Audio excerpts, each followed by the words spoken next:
नमस्कार, मैं हूं काश नापा। आप देख रहे हैं जेके न्यूज़ और मैं मौजूद हूं हरियाणा के हिसार में और हमारे साथ बहुत ही खास मेहमान मौजूद हैं। राम कुमार गौतम जी मौजूद हैं, जेजेपी से विधायक हैं नारनौल से, और उन्होंने खुलकर किसानों को जो है समर्थन दे रहे हैं। अब से नहीं, पहले से ही दे रहे हैं। तो जान लेते हैं क्या कुछ इनका कहना है। सबसे पहले तो बहुत बहुत स्वागत है आपका जेके न्यूज़ में। धन्यवाद भाई, थैंक यू। सर, जिस तरीके से आप समर्थन देने हैं तो कहीं ना कहीं आपको जो पार्टी के जो उच्च पद पर बैठे जो नेता हैं उनका भी कहीं ना कहीं विरोध का सामना करना पड़ता होगा। देखिए, पार्टी इसमें बीच में आती ही नहीं भाई, ये तो किसान का मामला है। मैं किसान का बेटा हूँ, मेरी रगों में किसान का खून है। मैं किसान की हर तकलीफ़ को, दुख को बहुत अच्छी तरह समझता हूँ। और मैं मोदी साहब से भी यही रिक्वेस्ट कर रहा हूँ, यही प्रार्थना कर रहा हूँ, भाई मोदी साहब लेट ना करो, बहुत देर हो जाएगी। 9 तारीख तक मत इंतज़ार कराओ किसान को।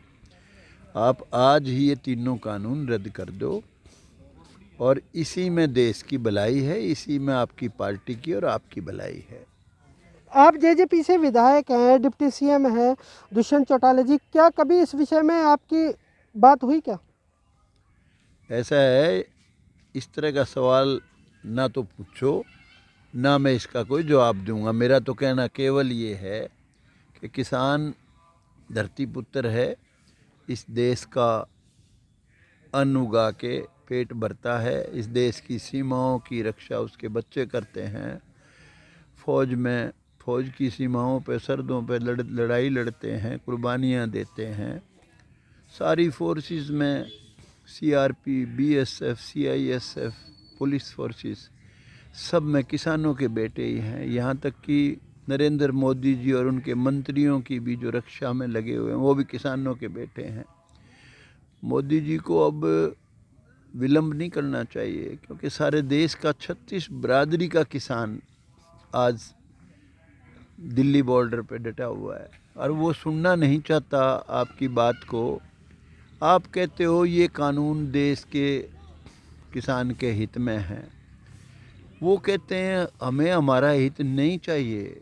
आप इसको रिपील करो और फिर कोई कानून अगर बनाना है तो हमारे से राय बात करके बनाओ, जो हमारे लाभ का हमारे को लगेगा हम उसको मानेंगे। तो उनको जिद नहीं करनी चाहिए मोदी साहब को, क्योंकि किसान को हल्के में लेना वो बहुत बड़ी गलती है। पहले हमारी सरकार, हरियाणा की सरकार गलती कर चुकी है, भूल कर चुकी है।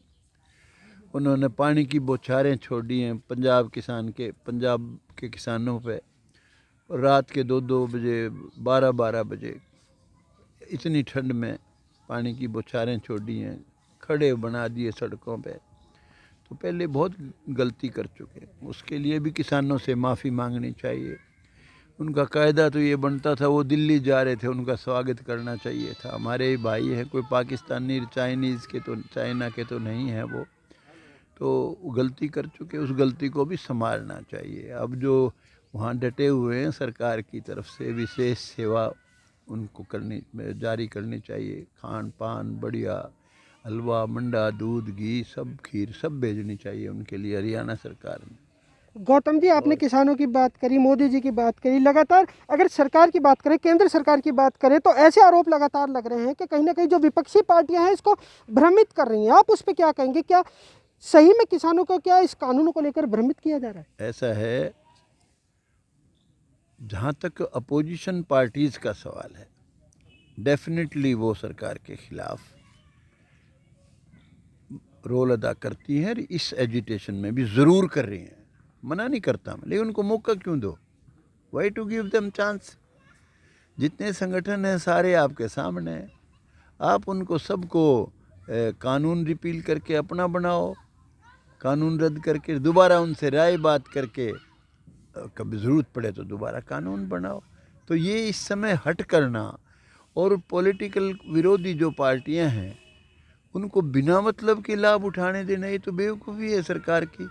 आप यूँ बताइए, मोदी साहब ने जो अच्छे काम कर रखे हैं, 370 धारा तोड़ना बहुत बड़ा काम है, कोई सोच भी नहीं सकता था। राम मंदिर का निर्माण, आपका ट्रिपल तलाक, और भी कई अच्छे काम कर रखे हैं। ये इस किसान आंदोलन तो इन सब को धो देगा।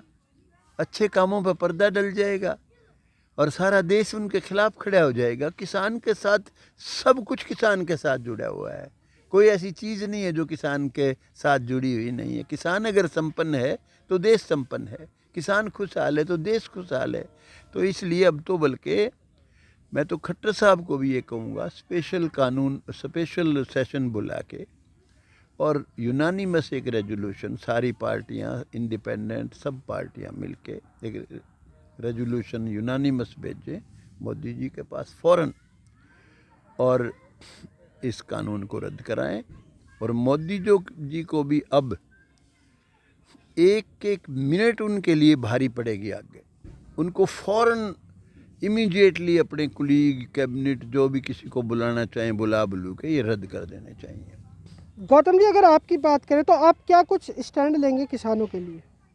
देखिए, मैं किसानों के साथ था, किसानों के साथ हूँ, मेरी ज़िंदगी जब तक है किसानों के साथ रहूँगा, किसान के ख़िलाफ़ मेरे जीवन में नहीं जाऊँगा। क्योंकि मैं जितनी दुख तकलीफ़ किसानों की समझता हूँ, मेरी परवरिश जो हुई है किसान घर में हुई है। ये सही है कि अब मेरा शरीर किसानों वाला नहीं रह रहा, क्योंकि बहुत मुद्दत होगी मुझे खेत में कोई काम करे, कम से कम अगर मैं गलत नहीं तो 55 साल बीत गए, 55 से भी फालतू बीत गए। तो अब मैं ये नहीं कि कोई आज मुझे कहे जी टिकरी बॉर्डर पे चला जा, कोरोना का कहर चल रहा है, मैं कोई ऐसी मौत भी नहीं मरना चाहता जिसमें बेटा भी यूँ कहे वहीं दाग दे दियो जाके। तो शरीर मेरा इस लायक नहीं है, लेकिन मैं हर तरह से तन मन धन जो भी हमारे से जो भी चाहिए उसके लिए हरदम तैयार हूँ। तो फिलहाल आप साफ तौर पर देख सकते हैं, नारनौल से विधायक गौतम जी का साफ तौर पर कहना है कि उनका पूरा समर्थन किसानों के साथ है। अब देखने वाली बात यह होगी कि प्रशासन क्या ये जो 3 कानून बनाए गए हैं इनको वापस लेगी। जेके न्यूज़ के लिए कैमरामैन मोनू पंजाबी के साथ आकाश नापा की रिपोर्ट।